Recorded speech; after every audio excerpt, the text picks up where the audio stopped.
ప్రభునామానికి మహిమ కలుగును గాక.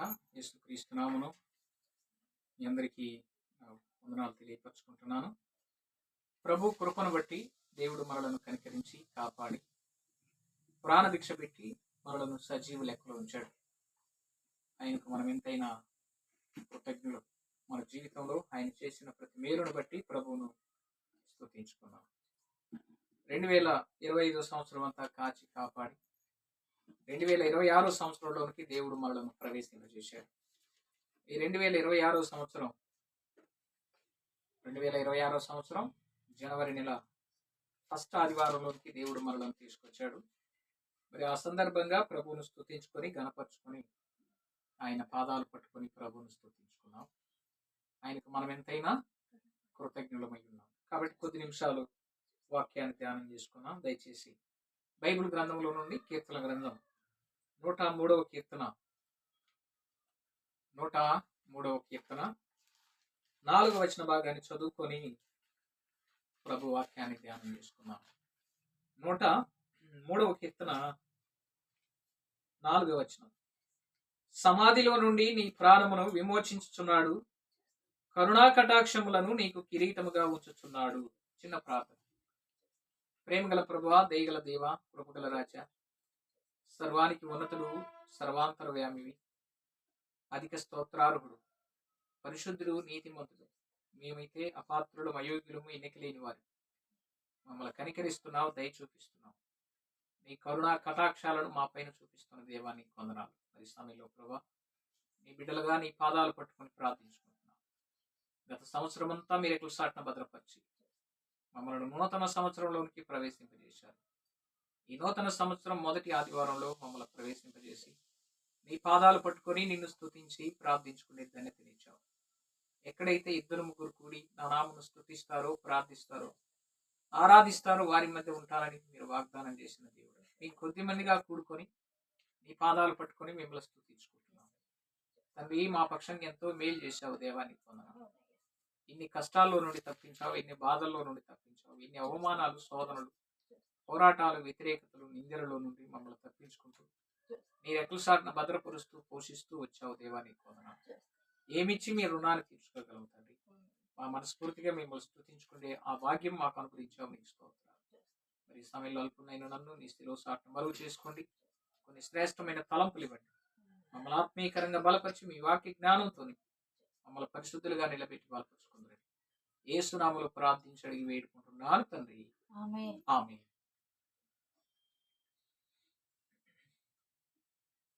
103వ కీర్తన 4వ వచన భాగాన్ని మనం చదువుకున్నాం. ఈ 4వ వచన భాగంలో భక్తుడైన కీర్తనకారుడైన దావీదు గారు రాస్తూ,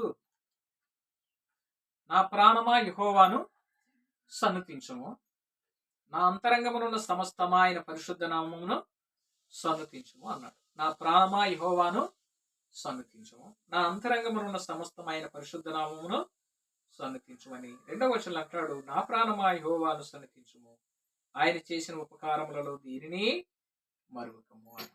ఈ నూతన సంవత్సరంలో ఆయన చేసిన ఉపకారాలలో దేనిని మనము మరువకూడదు. ఈ నూతన సంవత్సర వాగ్దానం, దేవుడు నాకు అనుగ్రహించిన వాగ్దానం ఏంటంటే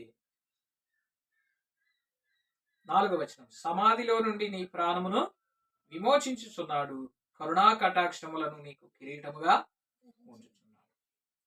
సమాధిలో నుండి నీ ప్రాణమును విమోచించుచున్నాడు. నాకు చెప్తున్నాడు భక్తుడు, నీ ప్రాణాన్ని సమాధిలో నుండి దేవుడు నిన్ను విమోచించాడు. నీ ప్రాణాన్ని అంత మాత్రమే కాదు, కరుణా కటాక్షములను నీకు కిరీటముగా ఉంచుచున్నాడు అన్న విషయాన్ని దావీదు భక్తుడు దేవుని మాటలు నాకు తెలియపరిచాడు. కాబట్టి ఈ భాగానికి కట్టుబడి ఉండి కొన్ని విషయాలు మనం జ్ఞాపకం చేసుకుంటాం. ఈ అధ్యాయం అంతా రాయబడడానికి కారణం, భక్తుడు దేవుని ప్రాముఖ్యతను గుర్తించాడు, దేవుని ప్రాముఖ్యతను గురించాడు.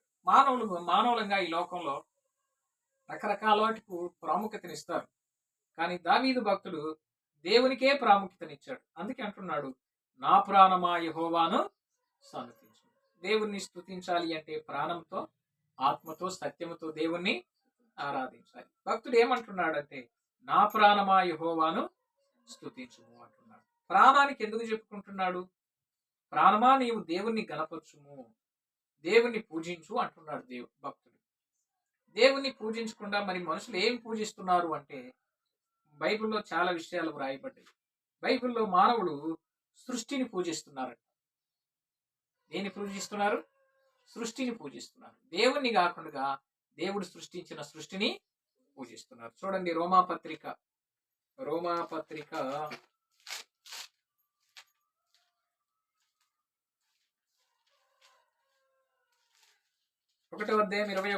రోమాపత్రిక 1:21 మరియు వారు దేవిని నెరిగియు ఆయనను దేవునిగా మహిమపరచలేదు, కృతజ్ఞతాస్తుతులు చెల్లింపలేదు, కానీ తమ వాదముల యందు వారు వ్యర్థులైరి అన్నాడు.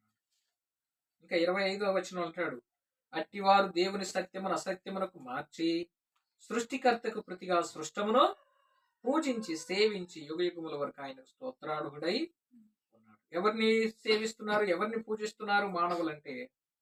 సత్యాన్ని విడిచిపెట్టి సత్యాన్ని అసత్యంగా మార్చారు.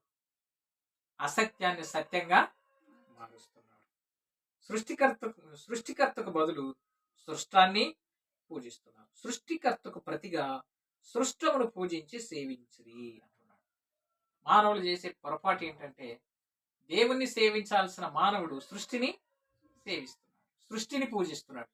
సృష్టికర్తను పూజించాల్సిన మానవుడు సృష్టిని పూజిస్తున్నాడు. అంటే దేవుడు కలుగు చేసిన వాటిని పూజిస్తున్నాడు, కానీ దేవుణ్ణి పూజించట్లేదు. అందుకే భక్తుడు అంటున్నాడు, నా ప్రాణమా యెహోవాను స్తుతించు, యెహోవాను సన్నుతించు, యెహోవాను స్తుతించు, యెహోవాను పూజించు అంటున్నాడు.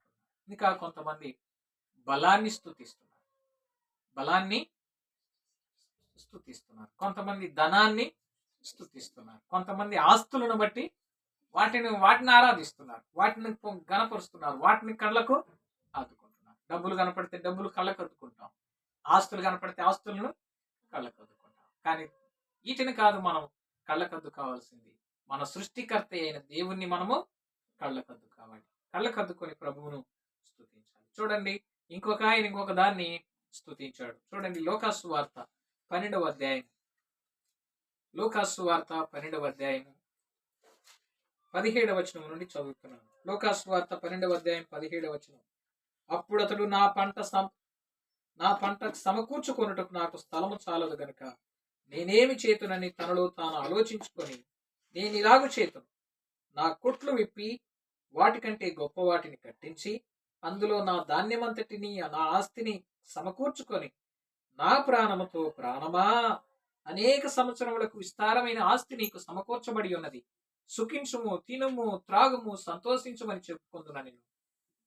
20వ వచనంలో, అయితే దేవుడు, వెర్రివాడ, ఈ రాత్రి నీ ప్రాణము నడుగుచున్నారు, నీవు సిద్ధపరిచినవి ఎవనివ్వకునని అతనితో చెప్పింది. ఇక్కడ ఒక ధనవంతుడు కనపడుతున్నాడు.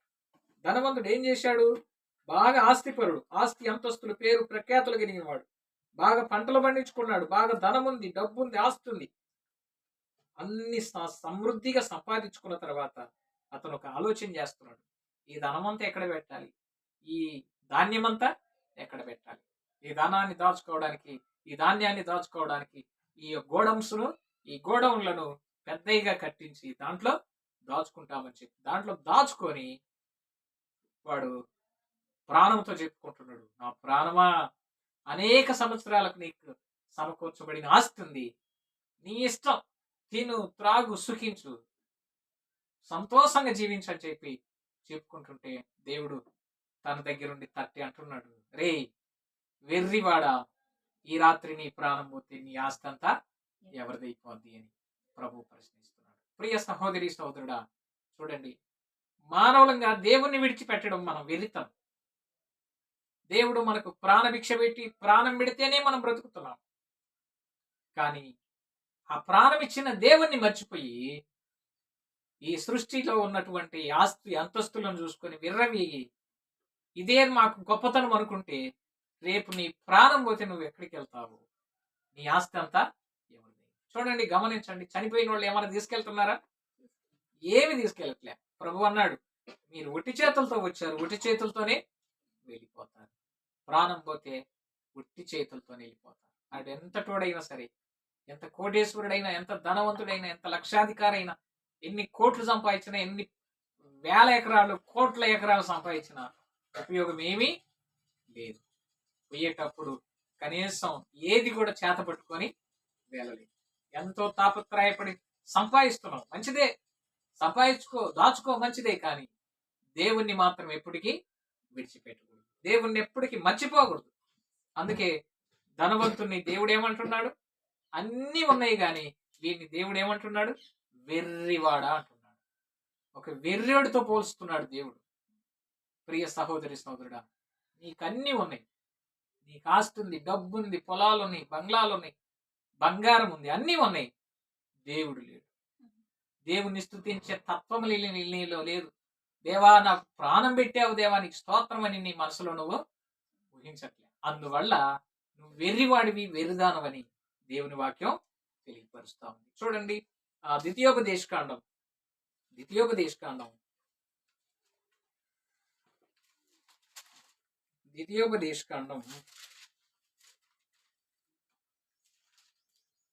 అధ్యాయం, 30వ అధ్యాయము 20వ వచనంలో అంటాడు, నీ పితరులైన అబ్రహాము, ఇస్సాకు, యాకోబులకు ఆయన ప్రమాణము చేసిన దేశములో మీరు నివసించున్నట్లు యెహోవాయే నీ ప్రాణమునకును నీ దీర్ఘాయుషునకును మూలమై ఉన్నాడు. కాబట్టి నీవును నీ సంతానమును బ్రతుకుచు నీ ప్రాణమునకు మూలమైన నీ దేవుడైన యెహోవాను ప్రేమించి ఆయన వాక్యమును విని ఆయనను హత్తుకొనున్నట్లు జీవమును కోరుకోండి. భక్తుడు వ్రాస్తంటున్నాడు, నీ ప్రాణానికి నీ దీర్ఘాయుష్ అంటే ఇప్పుడు దాకా నువ్వు బతికినందుకు కారణం ఎవరో తెలుసా? దేవుడే. నీ ఆస్తి కాదు, నీ అంతస్తులు కాదు, నీ పేరు కాదు, నీ ప్రత్యేకతలు కాదు, నీ పలుకుబడి కానే కాదు. నీదంతా సొన్నర బాబు, నీదేమి లేదు. కనీసం నువ్వు బ్రతకాలి అంటే ముందు నీలో ప్రాణం ఉండాలి. ఈ ప్రాణం ఇచ్చింది ఎవరు? దేవుడు. ప్రాణానికి మూలమైన నీ దేవుడైన యెహోవాను ప్రేమించాలి అన్నాడు. నీకు ప్రాణం ఇచ్చిన నీ దేవుణ్ణి నువ్వు ప్రేమించి, రెండవది ఆయన వాక్యాన్ని వినాలి. చాలా మంది వాక్యం అంటే ఇష్టం లేదు. నువ్వు ఆంగపో చెప్పినవు లేవయ్యా అంటున్నారు. ఇది నాది కాదు వాక్యం, మా జేజే మా తాతలది కాదు, ఇది దేవుని వాక్యం. దేవుని వాక్యాన్ని మనం విలువించి గౌరవించి వాక్యాన్ని వినాలి. వింటే మనకు విశ్వాసం కలుగుతుంది. అందుకే భక్తుడు అన్నాడు, వినుట వలన విశ్వాసం కలుగును, క్రీస్తును గూర్చి వినుట వలన మీకు విశ్వాసం కలుగుతుంది అన్నాడు. కాబట్టి దేవుని ప్రాణానికి మూలమైన దేవుణ్ణి ప్రేమించాలి. రెండవది వాక్యమైన దేవుణ్ణి వినాలి. మూడవది ఆ వాక్యమై ఉన్న దేవుణ్ణి మనం ఏం చేయాలి? హత్తు కావాలి. హత్తు కావడం అంటే ఇష్టపడడం. మన బిడ్డల్లో మనం చిన్నప్పుడు మనకు ముద్దుగా ఉన్నప్పుడు మనకి ఇలా వేసుకొని దగ్గరికి తీసుకొని హత్తుకుంటాం. అంత ముద్దుగా మన దగ్గరికి హత్తుకుంటాం.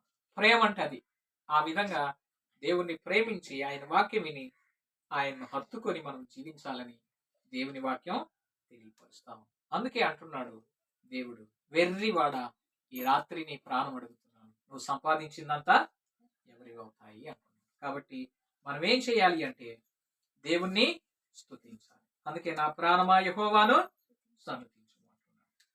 సమాధిలో నుండి నా ప్రాణమును విమోచించుచున్నాడు అన్నాడు. అంటే కరుణా కటాక్షాలను నీకు కిరీటంగా ఉంచుచున్నాడు అన్నాడు. దేవుడు ఏం చేశాడు అంటే సమాధిలో నుండి మన ప్రాణమును విమోచించాడు. మన ప్రాణానికి చెప్తున్నాడు, నా ప్రాణమా దేవుణ్ణి స్తుతించు అంటున్నాడు. కాబట్టి మన ప్రాణంతో దేవుణ్ణి స్తుతించాలి. మనం ప్రాణంతో ఉన్నామంటే అది దేవుని కృప, మనం ప్రాణంతో ఉన్నామంటే అది దేవుని కరుణ, మనం ప్రాణంతో ఉన్నామంటే ఆయన దయ. ఆయన మనకు ప్రాణ భిక్షను పెట్టాడు, ఆయుస్సును పొడిగించాడు. ఇప్పుడు దాకా మనం బ్రతికున్నాం 2026 వరకు. ఈ 2026 సంవత్సరాన్ని చూడలేని వాళ్ళు ఎంతమంది లేరు? ఎంతమంది చనిపోలేదు, ఈ లోకాన్ని విడిచిపెట్టి వెళ్ళిపోలేదు. కానీ దేవుడు మనల్ని బ్రతికించాడంటే అది దేవుని కృప. కాబట్టి దేవునికి కృతజ్ఞతాస్తుతులు చెల్లించాలి. కాబట్టి చాలా మంది దేవునికి బదులు ఈ లోకాన్ని, ఆస్తులను, అందాన్ని చూసుకొని మురిసిపోతున్నారు. అందుకే అంటాడు, అందం విషయంలో చెబుతా అంటాడు, అందము మోసము, సౌందర్యము వ్యర్థం అన్నాడు. అందాన్ని బట్టి గర్వించే వాళ్ళు ఉన్నారు, ఆరాధించే వాళ్ళు ఉన్నారు. డబ్బును బట్టి ఆరాధించే వాళ్ళు ఉన్నారు. పొలాలను, స్థలాలను, ఆస్తిని బట్టి ఆరాధించే వాళ్ళు ఉన్నారు. కానీ మనమైతే ఇవన్నీ కాదు, కానీ మనకు ప్రాణం ఇచ్చిన దేవుణ్ణి ఆరాధించాలి, మనల్ని రక్షించిన దేవుణ్ణి ఆరాధించాలి. మనలను సమాధిలో నుండి దేవుడు తప్పించినందుకు దేవుణ్ణి స్తుతించాలి. అందుకే అంటున్నాడు, సమాధిలో నుండి మన ప్రాణాన్ని విడిపించాడు, సమాధిలో నుండి నీ ప్రాణమును విమోచించుతున్నాడు అన్నాడు. అంటే మరణము నుండి, అంటే నరకము నుండి దేవుడు మనలను విడిపించాడు అని దాని అర్థం అనమాట. చూడండి, కీర్తనలు 49వ కీర్తన 15వ వచనం. కీర్తనలు 49వ కీర్తన 15వ వచనం.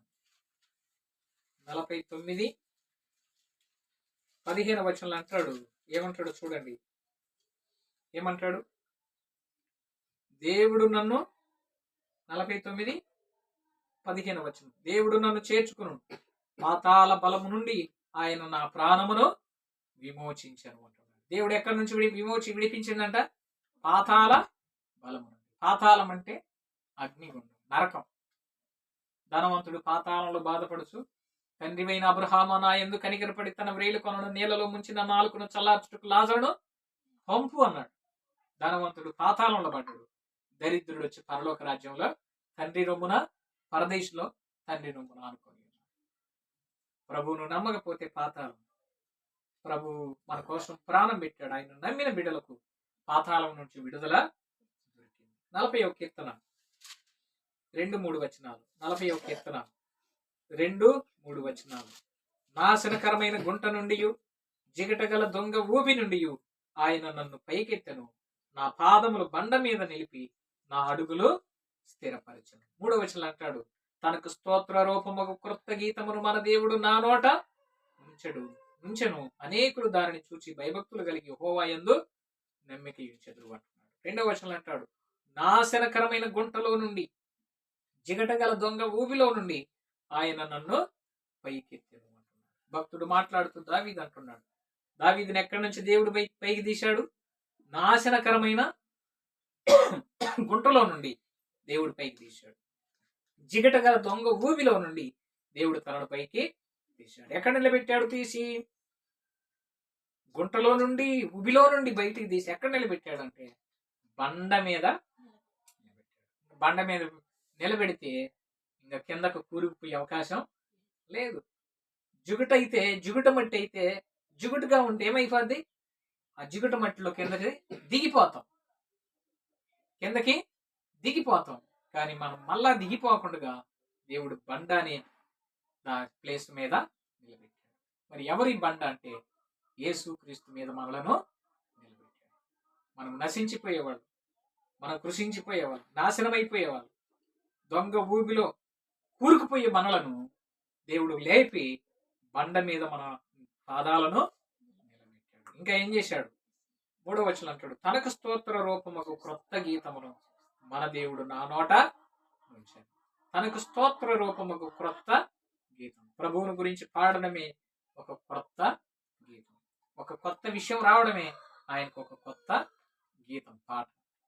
కాబట్టి ప్రభువును ఆరాధించే మనం ఏం చేయాలంటే, ప్రభు మనలను సమాధిలో నుండి, అంటే మరణం నుండి, పాతాళం నుండి, నరకము నుండి తప్పించాడు. అందును బట్టి దేవుని స్తుతించాలి. 2వది 40వ కీర్తనను బట్టి చూస్తే, నాశనం అనే గుంటలో నుండి దేవుడు మనలను పైకి తీశాడు. జిగటగల ఊబిలో నుండి దేవుడు మనలను పైకి తీసి బండ మీద మనలను నిలబెట్టుకున్నాడు. అందును బట్టి మనం దేవుణ్ణి ఏం చేయాలి? దేవుణ్ణి స్తుతించాలి. చూడండి, 103వ కీర్తన 4వ వచనం ఒకసారి మళ్ళా చదువుకుందాం. 103వ కీర్తన 4వ వచనం, సమాధిలో నుండి నీ ప్రాణమును విమోచించుచున్నాడు, కరుణా కటాక్షణములను నీకు కిరీటముగా ఉంచుతున్నాడు. ఒకటి విమోచించాడు ఆయన. ఎక్కడి నుంచి? నరకము నుండి, పాతాళము నుండి, దొంగ ఊబిలో నుండి, నాశనకరమైన గుంటలో నుండి ప్రభు మనలను పైకి తీశాడు. 2వది ఏం చేశాడంటే, కరుణా కటాక్షాలను మనకేం చేశాడు? కిరీటముగా ఉంచాడు. దేవునికి ఏముంది? కరుణ కటాక్షం. మనం బ్రతికింపబడ్డాం, మనం రక్షించబడ్డాం, మన పాపాలు క్షమించబడ్డాయి అంటే మనల యొక్క భక్తిని బట్టి, మన యొక్క నీతిని బట్టి కానే కాదు. కేవలం దేవుని యొక్క కరుణ, దేవుని కటాక్షాన్ని బట్టి మనం క్షమింపబడుతున్నాం, మనం రక్షింపబడ్డాం, మనం కాపాడబడుతున్నాం, పోషింపబడుతున్నాం, మనము ఆరోగ్యవంతులుగా ఉండగలుగుతున్నామంటే కేవలం దేవుని కరుణ. చూడండి, కరుణ గురించి కొన్ని మాటలు జ్ఞాపకం చేస్తాం. ఎఫెసీ పత్రిక 2వ అధ్యాయం 4వ వచనం. ఎఫెసీ పత్రిక 2వ అధ్యాయము 4వ వచనంలో ఏమంటాడో చూడండి. ఎఫెసీ పత్రిక 2వ అధ్యాయము 4వ వచనం. అక్కడ అంటాడు, అయినను దేవుడు కరుణా సంపన్నుడై ఉండి. దేవుడు ఎవరంట? కరుణా సంపన్నుడు. అయినను దేవుడు కరుణా సంపన్నుడై ఉండి మనము మన అపరాధముల చేతను చచ్చిన వారమై ఉండినప్పుడు సైతం మన ఎడల చూపిన తన మహాప్రేమ చేత మనలను క్రీస్తుతో కూడా బ్రతికించాడు. దేవుడు ఏం చేశాడు? చచ్చిన మనలను తన కరుణను బట్టి ఏం చేశాడు? బ్రతికించాడు. పాపముల చేత, అపరాధముల చేత చచ్చిన మనలను యేసు ప్రభు ఏం చేశాడు?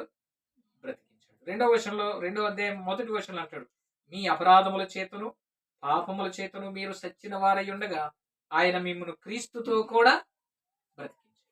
యేసు క్రీస్తు ఎలా బ్రతికిండో అలాగే దేవుడు మనలను కూడా బ్రతికించాడు. కాబట్టి మనం ఏం చేయాలంటే దేవుని కరుణను బట్టి మనం బ్రతికాము, దేవుని కృపను బట్టి మనము రక్షించబడ్డాం. రెండవ అధ్యాయం 6వ వచనంలో ఏమంటాడు? 2వ అధ్యాయం 6వ వచనంలో ఏమంటాడు? క్రీస్తు యేసునందు ఆయన మనకు చేసిన ఉపకారము ద్వారా అత్యధికమైన తన కృపా మహదైశ్వర్యమును రాబో యుగములో కనుపరుచు నిమిత్తం అన్నాడు. దేవుడు ఏం చేశాడు? ఉపకారం చేశాడు. అందుకే 3వ అధ్యాయంలో 103వ కీర్తనలు అంటాడు, ఆయన చేసిన ఉపకారములలో దేనిని మరొకము. ఆయన మనకు ఉపకారం చేశాడు. ఏంటి ఆయన చేసిన ఉపకారం అంటే మనలను, మన పాపముల నుండి మనలను విడిపించాడు. ఎక్కడుందన్నమాట? ఎక్కడుందన్నమాట చూడండి. ప్రేమ చేత మనలను క్రీస్తుతో కూడా బ్రతికించాడు. కృపచేత మీరు రక్షింపబడి ఉన్నారు అంటాడు. ఇంకా అంత మాత్రమే కాదు, 8వ వచనం అంటాడు, మీరు విశ్వాసం ద్వారా కృపచేతనే రక్షింపబడి ఉన్నారు. ఇది మీ వలన కలిగినది కానే కాదు, ఇది దేవుని వరం. దేవుని వరం. దేవుడు మనకు వరం ఇచ్చాడు. ఏంటి ఆ వరం అంటే పాపాన్ని క్షమించడం. పాపాన్ని క్షమించడం. రెండవది కూరుకుపోయే మనలను పైకి లేవనెత్తడం. జిగటగల ఊబిలో కూరుకుపోతున్నాం, దేవుడు మనలను పైకి లేవనెత్తాడు. ఎక్కడ నిలబెట్టాడంటే బండ మీద కరుణ చూపిస్తున్నాడు, కటాక్షము చూపిస్తున్నాడు. చూడండి మీకా గ్రంథం 7వ అధ్యాయం 18వ వచనం. మీకా గ్రంథం 7వ అధ్యాయం 18వ వచనం. 7:18 ఏమంటాడు చూడండి. తన స్వాస్థ్యములో శేషించిన వారి దోషమును పరిహరించి వారు చేసిన అతిక్రమముల విషయమై వారిని క్షమించు దేవుడవైన నీతో సముడైన దేవుడు ఉన్నాడా? ఆయన కనికరము చూపుటి యందు సంతోషించువాడు గనుక నిరంతరము కోపముంచుడు. భక్తుడు వ్రాస్తా అంటాడు, మన పాపాలను అతిక్రమాలను క్షమించడానికి దేవుడు ఎలాంటి వాడు?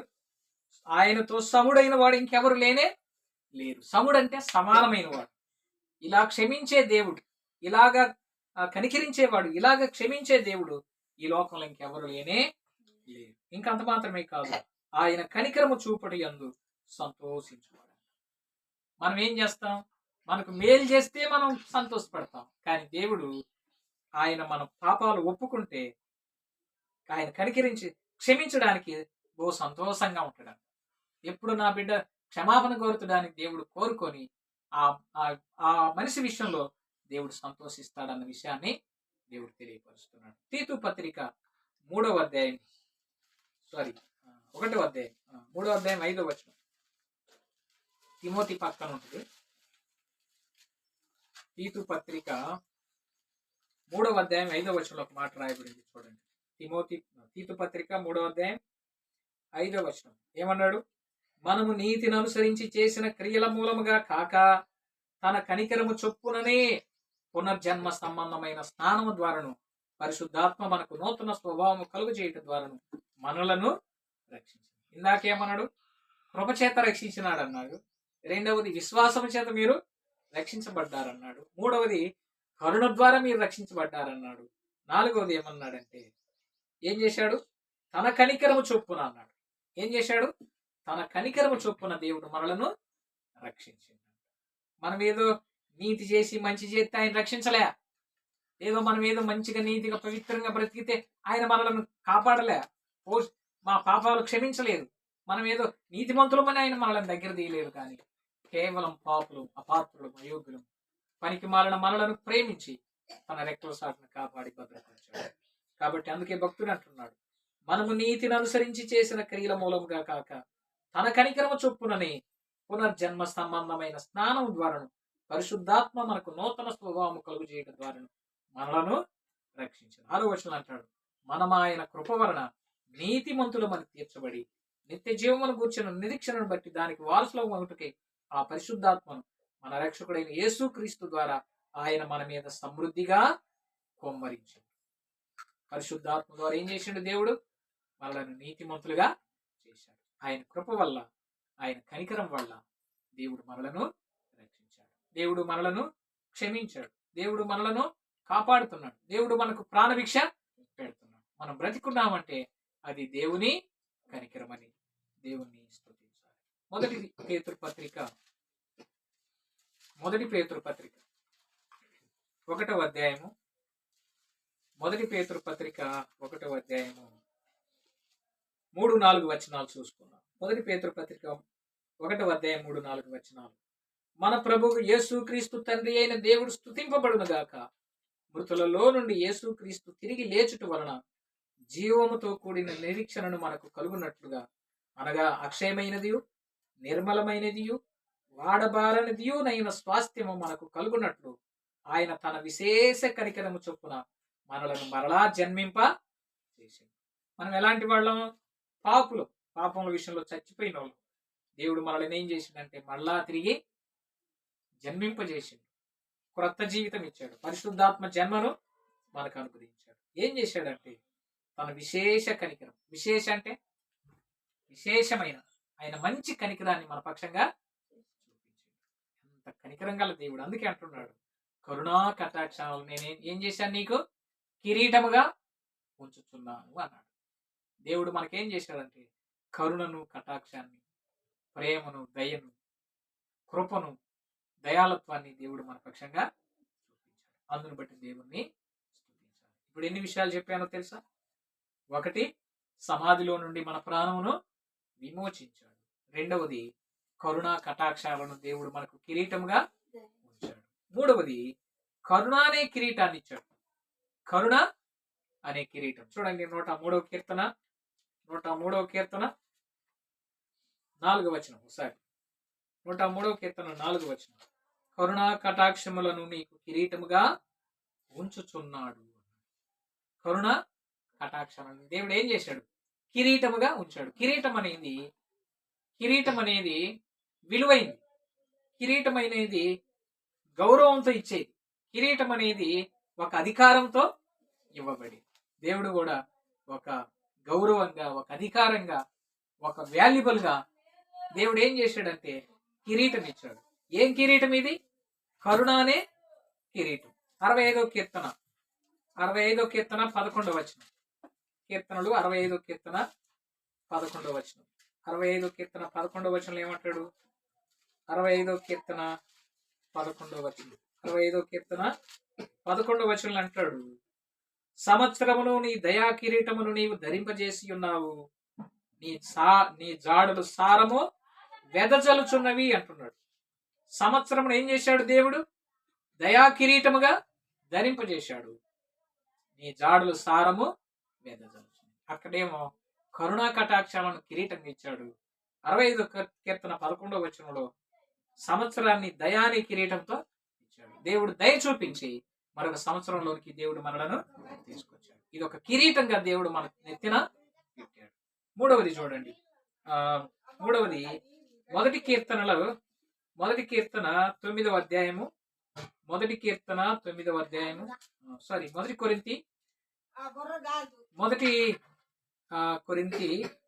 9వ అధ్యాయము. 25వ వచనం. 1 కొరింథీ 9వ అధ్యాయం 25వ వచనంలో అంటాడు, మరియు పందెమందు పోరాడు ప్రతివాడు అన్ని విషయముల యందు మితముగా ఉండును, వారు క్షయమగు కిరీటమును పొందుటకు, మనమైతే అక్షయమగు కిరీటము పొందుటకును మితముగా ఉన్నాము అంటున్నాడు. పందెంలో పోరాటేటటువంటి వాడు ఏదంటే అది చెడుదంతా తినడు. ఎందుకంటే తింటే తనకు బాడీ పెరగడం వల్ల తన పందెం పరుగులో పరుగెత్తలేడు. అందువల్ల తన ఆహారాన్ని మితముగా ఉంచుకుంటాడు. అయితే వాడు అక్షయమైన కిరీటం కోసం ఇంత నియమ నిబంధనలు తీసుకొని ఏ తినాలో ఏ తినకూడదు అనే అన్ని కంట్రోల్ చేసుకుంటాడు.